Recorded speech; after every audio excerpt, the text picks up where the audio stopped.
नमस्कार दोस्तों। एक बार फिर से आप लोगों का स्वागत है हमारे YouTube चैनल में। दोस्तों, आज की वीडियो में हम लोग देखने वाले हैं प्लांट मार्फोलॉजी, यानी कि पादप आकार की। पादप आकार की के महत्वपूर्ण क्वेश्चन जो बार बार एग्जाम का पार्ट बनते हैं, मैंने उन्हीं क्वेश्चनों को लिया है जो कभी ना कभी किसी न किसी एग्जाम में पूछे गए हैं। तो चलिए शुरू करते हैं आज का अपना वीडियो। पहला क्वेश्चन है, संसार का सबसे तेज बढ़ने वाला पौधा कौन सा है? आप लोगों के सामने चार ऑप्शन है। अगर आपको आंसर पता है तो आप अपना आंसर कमेंट बॉक्स में कमेंट कर सकते हैं। तो इसका राइट आंसर हो जाएगा ये ऑप्शन, यानी कि बांस। बांस संसार का सबसे तेज बढ़ने वाला पौधा है।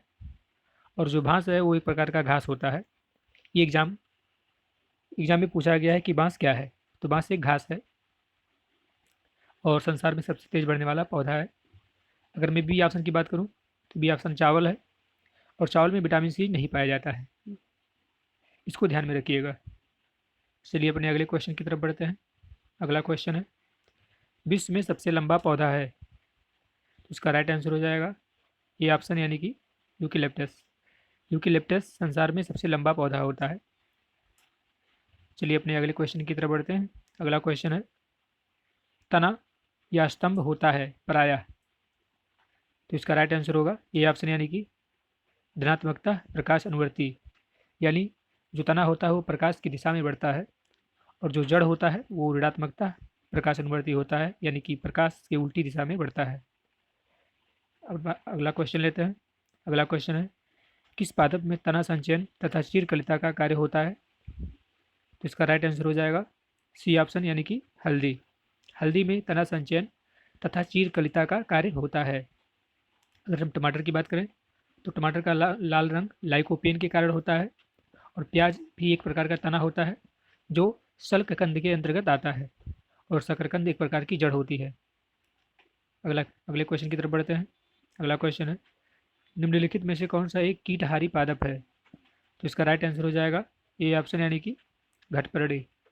घटपर्णी पौधा जो होता है वो एक प्रकार का कीटहारी पादप होता है, क्योंकि इसमें नाइट्रोजन की कमी पाई जाती है, और नाइट्रोजन की कमी को पूरा करने के लिए ये कीटों का भक्षण करता है, और ऐसी भूमि पर पाए जाते हैं जिसकी भूमि में नाइट्रोजन की कमी होती है। अगला क्वेश्चन लेते हैं। अगला क्वेश्चन है, भ्रूण किसमें मिलता है? तो इसका राइट आंसर हो जाएगा सी ऑप्शन, यानी कि बीज। भ्रूण बीज में मिलता है। अगला क्वेश्चन है, बीज का विकास किससे होता है? तो इसका राइट आंसर होगा ए ऑप्शन, यानी कि बीजांडु से। बीज का विकास बीजांडु से होता है, और अंडाशयों से फल का निर्माण होता है। पुंकेसर में परागकण पाए जाते हैं। अगला क्वेश्चन लेते हैं। अगला क्वेश्चन है, नाशपाती का कौन सा भाग खाया जाता है? तो इसका राइट आंसर होगा ए ऑप्शन, यानी कि गूदेदार पुष्पासन। नाशपाती का जो खाने वाला भाग होता है वो गूदेदार पुष्पासन होता है। अगला क्वेश्चन लेते हैं, पौधे का फल भूमि के नीचे पाया जाता है? तो वो मूंगफली होता है, ये भूमि के नीचे पाया जाता है। अगला क्वेश्चन है, बीज रहित फल प्राप्त किया जाता है? तो इसका राइट आंसर हो जाएगा बी ऑप्शन, यानी कि हार्मोन्स के व्यवहार द्वारा बीज रहित फल प्राप्त किया जाता है। अगला क्वेश्चन है, फलों का वह प्रकार जिसमें लीची को रखा जाता है? तो राइट आंसर होगा नट। अगला क्वेश्चन है, निम्नलिखित में से कौन सा अनिषेक फल है? तो इसका सही जवाब होगा ए ऑप्शन, यानी कि केला एक अनिषेक फल है। अगला क्वेश्चन है, गूदेदार थैलेमस किसमें खाने योग्य होता है? तो इसका सही जवाब होगा सेब।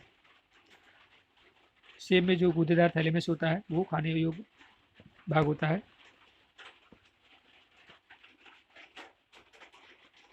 अगला क्वेश्चन लेते हैं,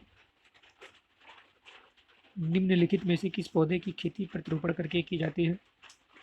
इसका राइट आंसर हो जाएगा प्याज। प्याज की खेती प्रतिरोपण करके की जाती है। अगला क्वेश्चन है, आभासी फल का उदाहरण है? तो राइट आंसर होगा सेब। सेब एक आभासी फल का उदाहरण है, यानी कि फॉल्स फ्रूट।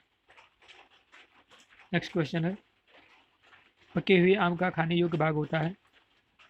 तो इसका सही जवाब होगा मध्य फल वृत्ति, यानी कि जो बीच वाला भाग होता है वही खाया जाता है। अगला क्वेश्चन है, नारियल का कौन सा भाग खाया जाता है? तो इसका सही जवाब होगा बी ऑप्शन, यानी कि भ्रूणपोष। भ्रूणपोष नारियल का खाने वाला भाग होता है। एरिल लीची का खाने वाला भाग होता है। अगला क्वेश्चन है, कीटों द्वारा परागित फूलों के परागकण होते हैं। तो सही जवाब होगा बी ऑप्शन, यानी कि रुच और चिपचिपे। कीटों द्वारा परागित फूलों के परागकण रुच और चिपचिपे होते हैं। चलिए अगले क्वेश्चन की तरफ चलते हैं। अगला क्वेश्चन है, कैक्टस में सूल किसका रूपांतरण है? सूल मतलब कांटा। तो कैक्टस में सूल किसका रूपांतरण है? तो इसका राइट आंसर हो जाएगा पत्ता। जो पत्तियां होती है वो बाद में सूल के रूप में बदल जाती हैं कैक्टस में। अगला क्वेश्चन है, कुरुंजी पुष्प के 12 वर्ष में एक बार खिलने का क्या कारण है? तो इसका सही जवाब होगा बी ऑप्शन, यानी कि फ्लोरिजन, स्राव। फ्लोरिजन एक हार्मोन्स होता है जो पौधों में पाया जाता है, और इसी हार्मोन के स्राव होने की वजह से पौधों में पुष्प खिलता है। चूँकि कुरुंजी में ये इस हार्मोन का स्राव 12 वर्ष में एक बार होता है, इसलिए कुरुंजी के पुष्प में 12 वर्ष में एक बार पुष्प लगते हैं। अगला क्वेश्चन है, संसार का सबसे छोटा पुष्प है। तो संसार का सबसे छोटा पुष्प उल्फिया होता है। लेकिन अगर क्वेश्चन इस प्रकार से होता कि संसार का सबसे बड़ा पुष्प कौन सा है, इसका सही जवाब होता रेफ्लेशिया। रेफ्लेशिया संसार का सबसे बड़ा पुष्प होता है। अगला क्वेश्चन है, जीवन चक्र की दृष्टि से पौधे का सबसे महत्वपूर्ण भाग कौन सा है? इसका राइट आंसर हो जाएगा पुष्प। जीवन चक्र की दृष्टि से पौधे का सबसे महत्वपूर्ण भाग उसका पुष्प होता है। अगला क्वेश्चन है, निम्नलिखित में से कौन सा रूपांतरित तना है? तो सही जवाब होगा आलू। आलू एक रूपांतरित तना होता है, और आलू का जो खाने वाला भाग होता है वो तना होता है, इसको कंद कहते हैं। नारियल का जो खाने वाला भाग है वो भ्रूणपोष होता है, और गाजर में कैरोटीन पाई जाती है, जिसकी वजह से गाजर का रंग पीला होता है, और गाजर में विटामिन डी भरपूर मात्रा में पाया जाता है। अगला क्वेश्चन लेते हैं, पत्ता गोभी पदार्थ का संग्रह कहाँ करता है? इसका सही जवाब होगा पत्ता गोभी पदार्थ का संग्रह पत्तियों में करता है। अगला क्वेश्चन है, भूमिगत रूपांतरित तना होता है जिसे कहा जाता है? तो उसका सही जवाब होगा कंद। कंद एक भूमिगत रूपांतरित तना होता है, और आलू का जो खाने वाला भाग होता है वो तना होता है, और इसी को कंद कहते हैं। प्रकंद के अंतर्गत हल्दी आता है। हल्दी एक प्रकंद है, और बंडा, केसर ये सब घनकंद में आते हैं।